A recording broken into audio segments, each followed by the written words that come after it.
Hello and welcome to a windowless suite in Manhattan. There is not a view here of Central Park, of the Empire State, of Freedom Tower, no nothing. It's just basically your humble, everyday hospital room, unfortunately.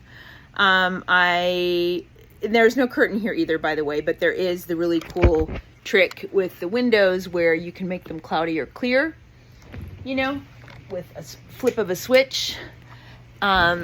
And I do remember the first time I saw that, is it technology?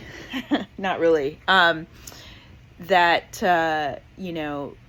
Change it was in Belgium like a decade ago at the Belga Queen in Brussels. And I remember the food not being exceptional, but I do remember going to the bathroom and finding myself in like a transparent cube,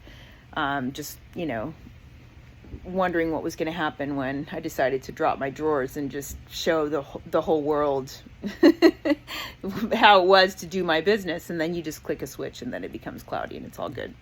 So here we are. Came here yesterday. So we got back from India on Thursday and then went to Kripalu for the retreat of a dear friend of mine named Carrie Grossman, who's an amazingly talented devotional singer, who was running a retreat at Kripalu on rest, a whole retreat on rest, people. And I would really highly recommend Tricia Hersey's book on rest. She sees it as a revolutionary practice these days. And I'll put that in the show notes, so to speak. But yeah, so we went to that retreat and then I woke up Sunday morning with like 102.7 degree fever. It was pretty intense. I don't think I've had a fever like that since I was probably 3 years old, and fevers spike really quickly in infants. I remember that being a not so joyful discovery of parenthood. But so yeah, we had to kind of race back and come straight from Kripalu here.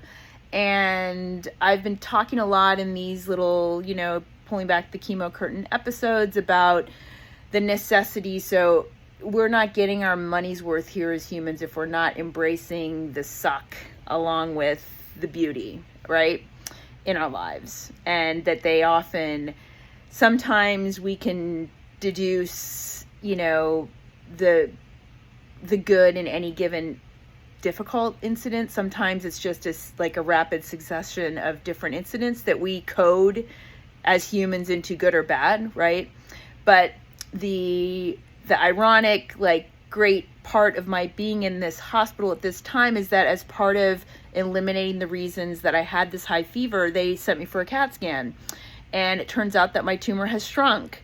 And that's amazing information because I just showed you my little bottle of pills from the beach in Pondicherry near Oroville, in India, that I had just started taking. And normally, as I've also told about this cancer journey, there's always this fog about how treatments are working, if they're working, and the need to wait for the scan and the scanxiety that people subsequently get, right? Because there's so much placed on a scan because you've been doing these treatments for all these months. And so here we go. I would have never known that information. No one would have known, was this treatment working or not? So how amazing is that?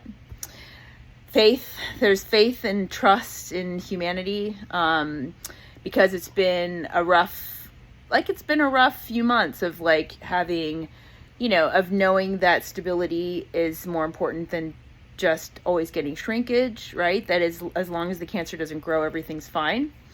But shrinkage is always amazing, and to know that this drug has given me so much shrinkage in such little time really bodes well. So the next question is how well I'm going to tolerate it. There's a lot of side effects on this as there is on anything else, and we'll see that very soon.